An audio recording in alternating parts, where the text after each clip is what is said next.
शुभ दिन। बताइए किस हिसाब से आप सीमेंट स्पेस को देख रहे हैं। और 2 हफ्ते पहले आपने एक शानदार मिड कैप काउंटर पकड़ा था, दालमिया सीमेंट, दालमिया भारत। वहां पर आप देखिए क्या शानदार तेजी है, राय दीजिए अपनी। धन्यवाद शेर जी, आप सभी को सुप्रभात हमारे तरफ से। तो मेरे ख्याल सुप्रभात से सर। बारिश के पश्चात और बारिश के समय में भी अगर आप महीने दर महीने सीमेंट की बोरियों के जो आंकड़े आ रहे थे उस पर नजर डालें तो और तुलना करें पिछले सालों के बारिश के समय के महीने दर महीने जो सीमेंट की बोरियां बिक रही थी कंपनियों की, तो काफ़ी अच्छा इजाफा देखने मिला था। और उसके पश्चात हमने देखा कि तीव्र गति से जो निर्माण कार्य है वो आगे बढ़ रहा है। रियल एस्टेट सेक्टर में जिस तरीके से परिवर्तन आया है, रियल एस्टेट सेक्टर दूसरा सबसे बड़ा सीमेंट कंज्यूमर है निजी क्षेत्र में, वहाँ से आपको पिकअप आता हुआ दिखा। सरकार के तरफ से भारत निर्माण में जो कदम उठाए गए हैं वहाँ पर तीव्र गति से कामकाज होते हुए दिखा है। तो जाहिर है कि सीमेंट क्षेत्र जो है वो आपको आने वाले कई तिमाहियों तक बेहतर महीने दर महीने बिक्री के आंकड़े लेकर के आएंगे। और उन कंपनियों पर आपको नज़र रखनी चाहिए जहां पर ऑपरेशनल एफिशिएंसीज हो, इनपुट कॉस्ट यानी कि लागत खर्च जो होता है वो एक सीमित मात्रा में हो, जिससे जो मुनाफा है, मार्जिन है मुनाफे का, वो बढ़ जाए। तो उसी रूप से तीनों ही दिग्गज कंपनियां अल्ट्राटेक, एसीसी, अंबुजा पसंद है। मिड कैप में अगर आप चाहें तो श्री सीमेंट, दालमिया भारत का जिक्र हमने मेरे ख्याल से करीबन 650-700 के आसपास किया था आप ही के चैनल पर, आपसे और हेमंत जी से बात करते हुए। जेके लक्ष्मी सीमेंट एक दूसरी कंपनी है जो हमें पसंद आती है। और अगर आप इससे हट करके कोई और एक विकल्प हमें पूछे, छोटी या थोड़ी बहुत मध्यम अवधि की मैं रादर में बात करूंगा, तो वो रहेगा निजी क्षेत्र की बैंक में से एक्सिस बैंक, जो मेरे ख्याल से 600 के करीब आप भी कामकाज कर रहा है। अगर मध्यम अवधि में किसी को निवेश करना हो तो हमें लग रहा है कि ये 685 तक जा सकता है। लंबी अवधि में हमने 750 के ऊपर का लक्ष्य रखा है। आपने तो देखिए, इस पर आपका टेक बताइए सर। तो हेमंत, हमें दो ऊर्जा उत्पादन में कंपनियां पसंद आती हैं, वो है एनटीपीसी और टाटा पावर। और कहीं ना कहीं ये जो स्टेट इलेक्ट्रिसिटी बोर्ड की जो वित्तीय परिस्थिति 1 साल 2 साल 3 साल पहले थी, वहां पर सरकार के नियमों को परिवर्तन करते हुए और उनको जमीनी स्तर पर लागू करते हुए इनकी जो परिस्थिति आज की तारीख में है वो बहुत ही बेहतर है। और ये सुधार निरंतर आपको होता हुआ दिखाई देगा।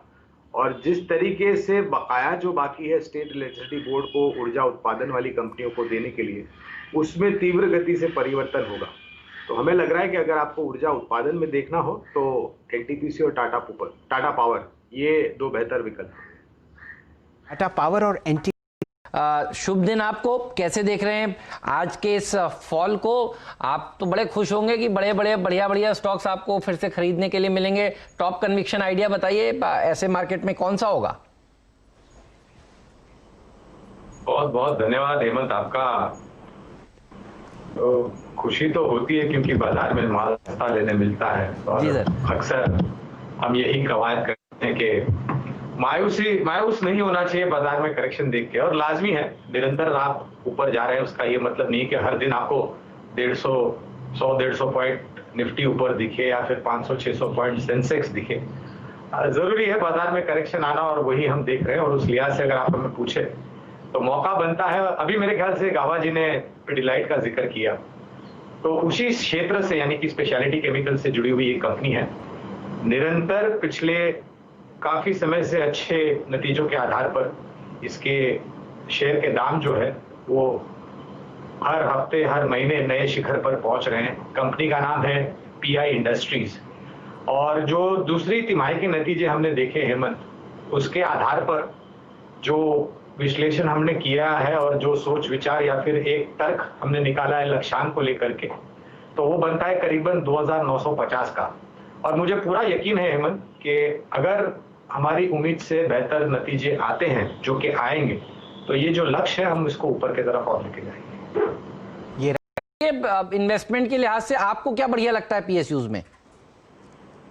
एक स्टॉक जो कि डिफेंस से बहुत करीब जुड़ा हुआ है, और ये जो आधुनिक तकनीक होती है वॉर गेम्स प्लेटफॉर्म की, वहां पर ये कंपनी, सरकारी कंपनी BEL बहुत ही बड़ा योगदान देती है, क्योंकि ये ना तो सिर्फ आपको जमीन से आसमान में जो लड़ाकू विमान है उनका एक नक्शा दिखाते हैं, लेकिन surface to surface, surface to air,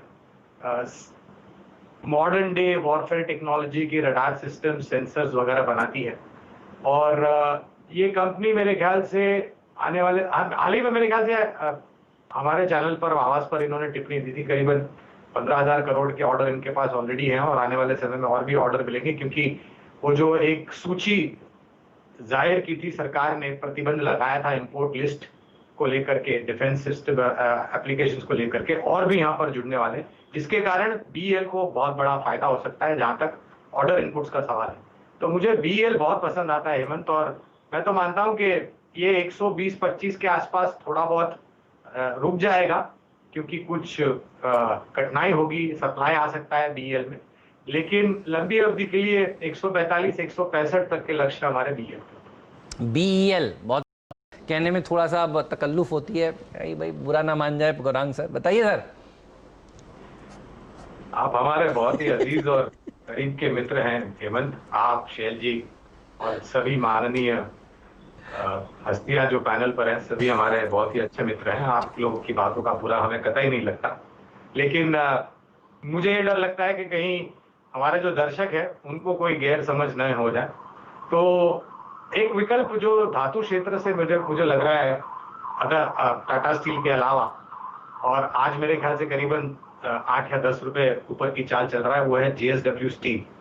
और जिस तरीके से अभी टिप्पणी हम सुन रहे थे एस्कॉर्ट्स, अशोक लेलैंड, महिंद्रा एंड महिंद्रा जैसी कंपनियों से, कि जो मांग है स्टील की वो तीव्र गति से ऊपर जा रही है, और उसके साथ साथ अगर आप भारत निर्माण की भी बात करें तो सीमेंट और लोहा आपको लगेगा ही लगेगा हेमंत, क्योंकि इसके बगैर आप किसी भी तरह का निर्माण कार्य नहीं कर सकते हैं। तो JSW स्टील मुझे लग रहा है कि एक अच्छा विकल्प होगा छोटी या मध्यम अवधि के लिए खरीदारी करने। जी गौरांग शाह साहब, हम सब में जो फिलहाल फॉर्म्स की वजह से भी और पेंटअप डिमांड की वजह से भी इसमें आपका फेवरेट कौन सा होगा? तो बंबई में स्थापित अगर कोई एक कंपनी देखी दी है तो इस क्षेत्र का एक बहुत ही बड़ा नाम और कॉर्पोरेट गवर्नेंस सर्वोच्च स्तर पर, वो है गोदरेज प्रॉपर्टीज। और अगर दक्षिण भारत स्थापित मुझे कोई एक नाम ढूंढना है तो मैं शायद शोभा लिमिटेड इस नाम को पसंद करूंगा। और साउथ की